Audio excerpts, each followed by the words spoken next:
бәрі бітті.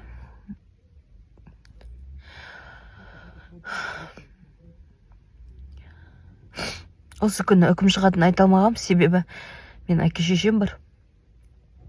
Үйде уайымдайтын бауырларым бар. Кеше ешкімге айтпай, түнгі 2-де ұшып, таңғы 4-те қонып, бүгін бауырыма қолдау көрсетіп қайтадан келдік. Прокуратура негізі, прокурорлар, бағандар 7 жыл сұраған болатын.